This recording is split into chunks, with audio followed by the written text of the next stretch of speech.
Hey guys, this is Betty Kyallo, and I'm super excited to be on this particular YouTube channel. It's Lifestyle with Kashi, and we talked about a lot of things, and I can't wait for you guys to watch it. Guys, welcome to my YouTube channel. Welcome to this video if you are new. And today I'm hosting one of my great mentors, who I love, Betty Kyallo. Thank you so much. Thank you so much. Nice to have you, Marcy. Thank you. And I love your sister lots. Thanks to Flair. They did the magic. They look so nice. I'm telling you, this looks really, really nice. But what I was gonna ask is, how patient are you? That's like being really, really patient. Yeah. How long did it take? 6 hours. Damn! 6 hours. 6 hours, I'll go crazy. I'll go crazy. Alright, so in today's video, I want my followers to get to know about Betty, and I'm gonna ask you just a few questions. Ask away. Interact. Ask away. Yeah, so let's begin to save on time. So first, how old are you? So, I'm 31. I was born in 1989, 15th of March. And yeah, I'm slaying and killing it, but I'm 31. But I actually can't believe I'm 31. And I entered the third show, and I'm 1 year in. But it has been an amazing 31 years. Oh, great. You look like you're 20. Thank you, Miss Kia. Thank you. Well, that's really sweet. Another one, where do you live? I live in, why should I say why I live? I live in Lavington. Yeah, in a nice, home. That's the city suburbs. Not everyone is from Kenya. I believe I speak to international viewers. Yeah, so Lavington is a fantastic place to live in, and very, very nice. It's a really peaceful with the trees, and it's amazing. When I grow up. When you grow up, don't worry, you will grow up. Yeah. Yeah. So where were you born and raised? I was born in Nakuru. Actually, most people don't know I was born in Nakuru. I was born in Nakuru. Nakuru is in Rift Valley, the Great Rift Valley. And I was born at Nakuru Memorial Hospital. And my mom told me that I actually was born, was this at 30 p.m.? Was it 8:30 p.m. or, I don't know. Yeah, my mom there. She told me the other day. I think I was born. I don't know if it was 1:30 p.m. Anyway, I was born. You were born. We are grateful to have Betty. Thank you. Yeah. So how is life in Nairobi? Life in Nairobi. Wow. I mean, like Nairobi, like I normally say, is the city. It's like New York. You know how they describe New York, like a concrete jungle where hills are built up. I kind of like feel like Nairobi is the same thing. Not completely concrete, but I feel like Nairobi is a fantastic place to live in. It's a fantastic place to hustle, because the city is buzzing, and people are extremely driven. People are really ambitious. People are dreamers. They go for what they want. They go for what they aspire, for. They really hustle, and especially young people in Nairobi, they're go-getters, and I don't think they take no for an answer. Yeah, and look at you now. You came here and you said you want to interview me on your YouTube channel, and I mean that's exactly what I'm talking about. You see what you want and you go for it, which I really like about being a Nairobian. Thank you. Thank you So much. yeah. So, do you have any siblings? I do. We are a big family, not so big. I have an older brother. I'm the second born of a family of 4 kids. I have an older brother. He's called Brian Zafiri, and he is a filmmaker. He does documentaries. He does a lot of content creation, music videos. He's fantastic. And then there's me. Then there's my small sister, Betty Kyallo. Betty owns an amazing, luxurious leather company called Yallo. Yallo Leather is an amazing, bag company. She does amazing leather products, and she's been doing that for about I think it's 2 years or more. And then there's Gloria. Gloria is in Somaso. She's doing psychology, and she really loves it. She's a very compassionate, very caring. She loves animals a lot. Sana. The other day we were actually at October, so it was like a dog at waterfall. Oh, I saw that on your channel. So so that's our family. Those are my siblings. Oh, that's great. That's a nice family. So, if you could eat one food, like for the rest of your life, what would it be? I think I would eat ugali, skuma, and nyama. I love beef. I love beef. Wow. So eat the ugali. Ugali for international viewers is It's corn flour that you mix it up with water, and then on the fire, and then it becomes like a cake. And then sukuma wiki is kales. They know them as kales or spinach, and a lot of beef. I can eat that forever. Because you can make the sukuma wiki and the beef different ways. You can make with onions alone. And it's a balanced diet. And it's a balanced diet too. Yeah. So did you go to college? I did, of course I did. College is very important. I went to Today State University, where I studied mass communication. It was, some of the best years of my life because I was a young person. I was ambitious. I had a vision. I was focused, very focused. And that was amazing. Oh, that is great. And you followed what you did in college? Yes. I did. I studied mass communication, and I went ahead and actually became a journalist for about 10 years. Personally, I did debate, and I'm not doing anything related to IT. And you know what? And it's fine. Let me tell you, one of the things I'll say to anybody who's watching is that nobody has life figured out. Sometimes you learn as you go. Sometimes you learn actually I don't even like what I'm studying. So maybe I'll finish it and then I'll go on to the next one, or I'll choose to start over again. What I can say is that never feel the pressure to have it all figured out. Sometimes the mistakes are amazing. Making mistakes is actually amazing. Failing is also part of the process. So you do this and then you find out. I know some of my friends who are doctors, but they discovered they actually like to DJ, and they're now following their passion. So just believe in yourself and be gentle with yourself. Sometimes I feel like after high school, we should start the internship immediately so that you don't jump into just courses because you saw them being offered campus. I mean, that's a fantastic idea. We should have the work experience so that you can know which line of or you're taken into that environment. Like say if you want to be like a hairstylist like my salon, you decide, you know what, let me come in just intern for like a month and see what it was like to be a hairstylist, same as a journalist. Let me go to the field. I see, do I really want to go to a place where the police, are throwing tear gas and there's riots? Is that what I want to do? So that's a fantastic concept. So what was your dream career? Journalism. I always wanted to be a journalist. At some point I wanted to be a nun, but that's not a career. I really wanted to be a journalist from a long time back. I really wanted to be on TV. I really wanted to tell stories. I really love people and socializing. And so I felt like this is it for me, going to different homes, listening to different people, and being able to talk to them and listen and hear their stories. Amazing. That is great. So, Betty, what is your biggest accomplishment? I think for me, my biggest accomplishment, I have quite a number.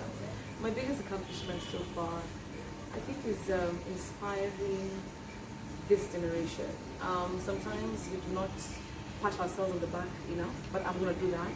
And I want to say, I think I've been able to inspire quite a number of young people in this country to either pursue their dreams, to either when you fail, you gotta wake up and move on.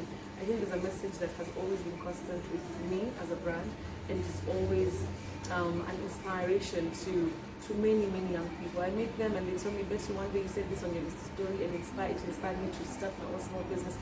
So for me, being able to change the mindset and change the perceptions of people with regard to different things, I think that has been my biggest accomplishment. I love the way you portray things as they are. It's hard out there, guys. It's not as easy as it may look on TV and screen. It's not. I mean, what I'll say is that authenticity is such a jewel, such a special thing. When you're authentic, when you see me here, I think you've seen me just interacting with people just all over the place, taking pictures and you see that is who I am. I portray myself on Instagram, YouTube, Facebook, anywhere. So I think when you're authentic with yourself, I think you even attract more people because you're authentic, and that's like you mentioned, one of the things that actually missing in this world today. People want to be like somebody, but you want to be, instead of you being Mercy, who loves animals, you want to be Betty, who doesn't even, she's not even go to the massage parlor. So I think when you're real with yourself, when you're authentic, you attract the same thing. You also attract people who are authentic and people who can vibe with. but being authentic is just a beautiful thing. Because you don't have to remember who was I yesterday. So like no, you find me today, I'm like this. You find me tomorrow, I'm like this. If I'm having a good day, I'll tell you. If I'm having a bad day, I'll actually still tell you. There's no faking it. Faking it is so hard. So something I admire about you, the way you're committed to your work, to your salon. Yeah. Like I see you at Flair like every day. I'm here every You're day. here every day. You I'm follow here up every on day. I like it says in 7 days of the week. I try to be there at least 5 days because also you need to give yourself some time off. I always know how to give myself some time off, but then for at least 5 days of the week, I'll always be here. I'll always talk to my staff. I'll always talk to my clients. I'll always know what is happening here. I want my clients to come here and they feel my presence. Yeah. And it's very important. This is my baby. I created this. Yeah. So this has to also make me some money, which also means you have to be disciplined. And even if you're a boss, you have to be disciplined. You have to be in touch. And guys, you should pay a visit to Flair. You will You feel should. part of the family. You should, The we're like family, a big, huge family. Yeah, like Betty comes, says hi to like almost every client. Hi, how are you? Everyone. Do you like the place? Yeah. And they offer food. And we offer, not food, but there's a glass of Drinks, wine, yeah. a cup of coffee, Yeah. some juice. Yeah. That is absolutely amazing. Thank you. So, what is your favorite social media channel? It has to be Instagram. That's what you mean, right? Yeah, The yeah. platform. Yeah. It has to be Instagram because I feel like Instagram has a lot of positivity and has a lot of people who are very aspirational and they want to follow pages that inspire them, and that is a big thing for me. I feel like Facebook. This is best own perception. Facebook, I feel like the users there. I don't know. I don't get enough. A lot of love there because people are a bit judgmental. People are a bit rough. People are a bit insulting. They don't really care about people's feelings, and it's really big. So you cannot really control it. And for me, one thing I always say is that you have to guard your heart. I don't go to Facebook. I don't read the comments because people are actually quite mean. Not everybody, but there's a huge percentage of them who are actually quite mean. So I don't go looking for it. So I prefer Instagram because there's a lot of love and there's a lot of space to grow and positive criticism and a lot of people actually applauding you when you look great. I also love YouTube because through the YouTube channel I've been able to showcase the real Betty because for a long time bloggers were talking this about Betty. I'm always trending, but a lot of decided to be nice. So I decided, let me do this, let me come up with my YouTube channel where if anything is said about Betty, you can actually come and say, okay, listen guys, this was said about me, I'm going to put the record straight. It's just my platform, Twitter is good because we argue. There is it's war, but I like it. It makes you, Twitter makes you a bit rough, which you really need to be in this day and age. Not mean, but you need to know how to stand up for yourself because on Twitter, people are extremely rough. People are, unapologetically mean sometimes, but there are also great debates that happen on Twitter, which are also great. So, but Twitter, there you go, and with your gloves on, ready to. But I've learned the trick on how to wiggle around, all these things the social media brings. Great. Now, I wonder how can someone hate on someone you don't know? Like you're just there seated in your bed, hating on someone. Sometimes it's not even about there's somebody who's sitting on a bed sitter. I think that people have just become mean. I think and it's a serious thing. I feel like the world has become such a hard place to live in. I mean, look at what is happening in Nigeria, in Congo, in Namibia. I mean, across the world, even in the States, where people are fighting for their rights, and it's really rough. So I feel like people are a bit angry with the situation. Unemployment rates, I think in Kenya is crazy. People losing their jobs, people getting into depression. So I feel like there's the environment right now in the world. It's just making people to be a bit rough. But I feel like if you can only be kinder to each other, I think we would try in our own little way to make the world a better place. So, Betty, can you do a split? A what? A split, like our native. Hell no, I ain't doing that. Hell no. I don't need to. I'm not doing that in the near future. I'm a chunky girl. I got thick thighs. Okay, I know that girls who are thick and chunky like me who can do them, but I think I just like the gym, and I like to take a walk, and I like to dance. Actually, dancing is my most favorite cardio. I can dance the whole night in my heels. I can work it. Yeah, I always put one day in the week to go out and have a good time with my friends, which is very important. All right. Next question. Do you believe in love at first sight? No. Hell no. Who does? There's no love at first sight, especially for me. I mean, maybe for younger people. But imagine I'm past one. I've been married. I've dated quite a number of people. It has gone wrong, which is still fine. Yeah. I think you cannot. I don't believe in love at first sight. I think, especially today, we really need to know somebody, because there are people who say they want their one thing and they're not. So before you fall in love with the aesthetics, it's good to say and they say, "Hey, that's a nice looking man," but it has to be deeper than that. It has to be, more meaningful. Land the person. Yeah. I mean, you've seen the numbers of domestic violence cases. Sometimes even death rate. I mean, there's so many things that can go wrong when you think there's love at first sight. First, take your time to know somebody. Absolutely. I sound like my mom. If you asked me this question maybe like 10 years ago, I'd be like, yeah, baby. Yeah. So, what is your most embarrassing moment? Oh, Do you want to share it? I don't even wish to have a.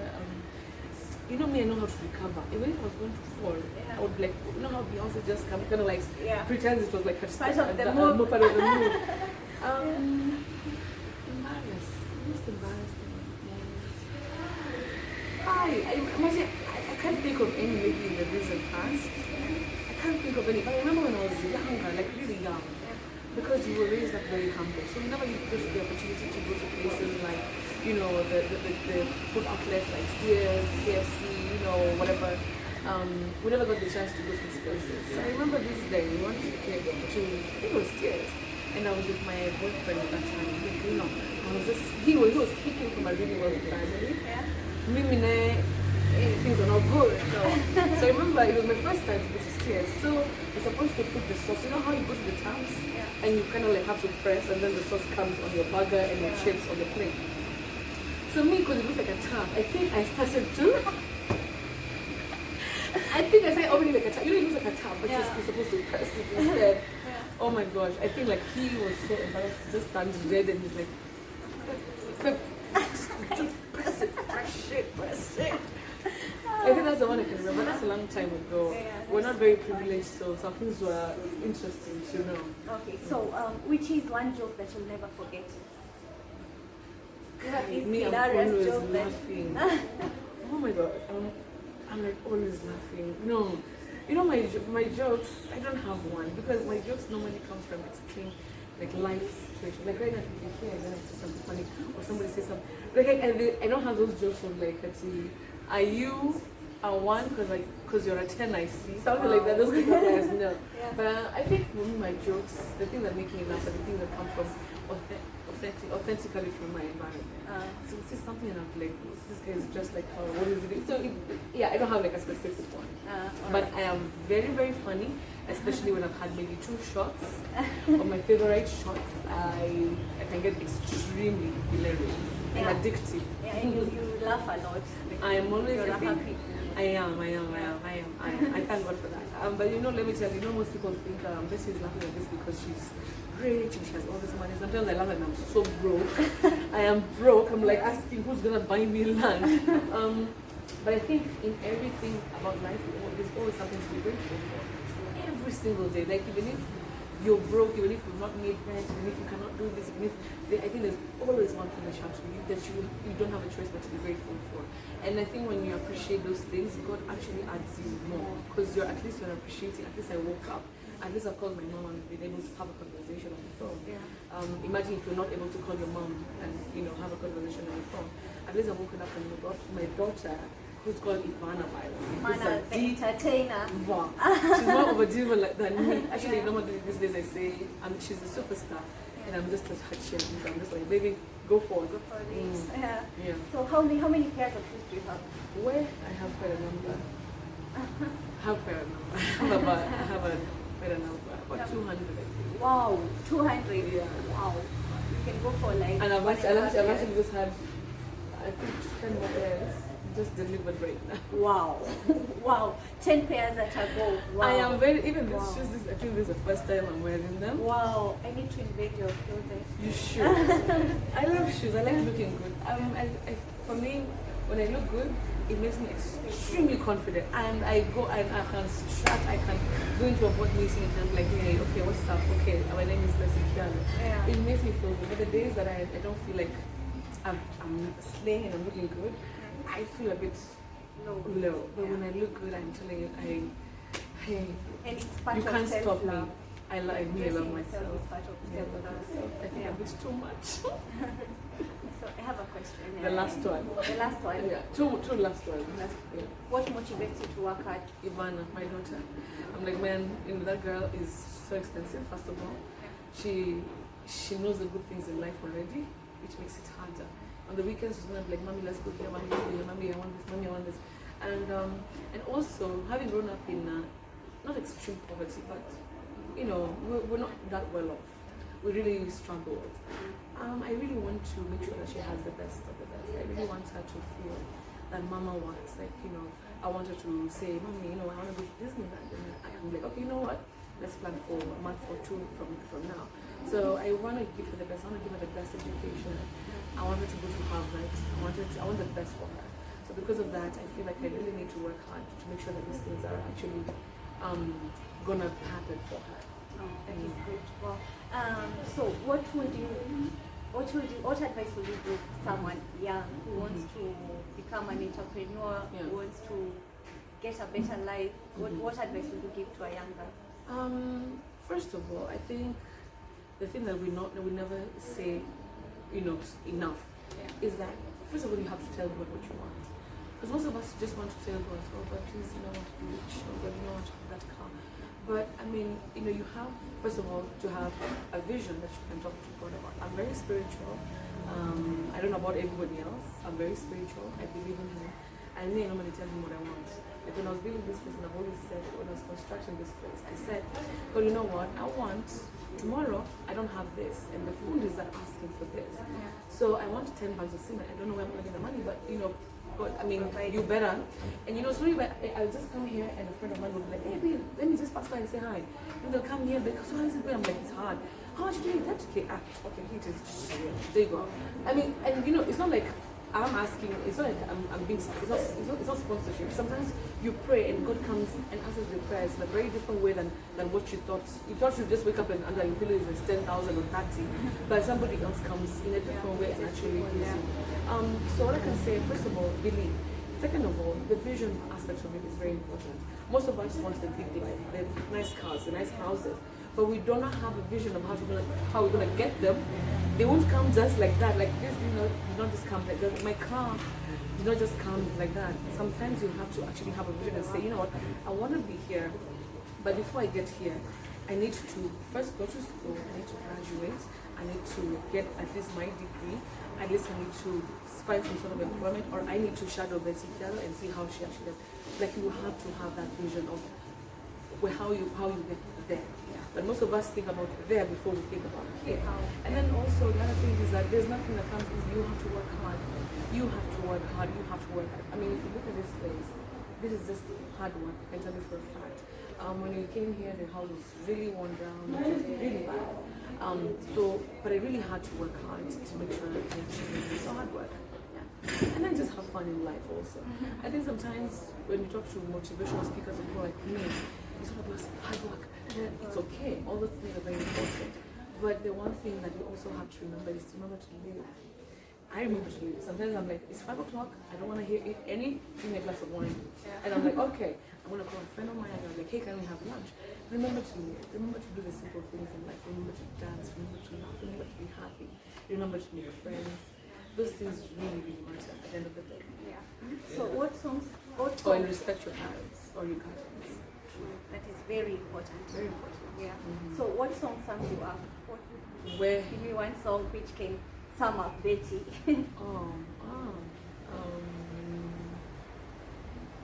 So it's a song that says, we have to, on that guy and around there. So there's Alicia Keys, Girl on Fire, because I am. Wow, I love that song. You can't see the flames, but they're in. Oh, you can see the flames right here. Yeah. The Girl on Fire definitely is like an amazing song. It talks about me. I'm a girl on fire. I'm unstoppable. I'm going for goals, and it's an apology. You cannot ask me. I'm taking it. Yeah. The other one is a song by Sean. It's called Big Sean. It's called One Man Can Change the World. Yeah. It's a beautiful song. One man can change the world. One girl can change the world. For anybody who's never heard it, just go and listen to the lyrics. You get so inspired, like, you know, how you come from here and you know, having that thing in your head. One man, I can change the world. I can change my space. I can change my environment. And remember, when they say world, it doesn't mean the whole world. Sometimes this means your community. That could be your world. Oh, some love monkeys. That could be your world. Your world could be, you know, talking to young kids and inspiring, like what you're doing. I'm happy with what you're doing. Congratulations. This could be your world. So one man can change the world. So you see, what can I change about where the people I live with, my friends. So that is all. The song is much deeper than just changing the entire world. It's not possible. Wow. Thank you, Betty. You're welcome. Like, thank you, guys. I'm so happy to have hosted Betty, and just tell my subscribers to please subscribe to Mrs. channel. Please. Let's like I mentioned, you know, doing the silver button the other day. But what I can say that it takes you know, you guys to support her so that she can be better than me. If you just watch this one and you don't subscribe, like, it doesn't hurt. Just subscribe and let's support her. Tell her the kind of content that you want to see her, you know, talking about. So subscribe to her channel, support her sister. Let's support each other. All right. Thank you so much. Bye, guys. Like, subscribe, share. Share. Yeah. Thank you. See you. All right. Good girl.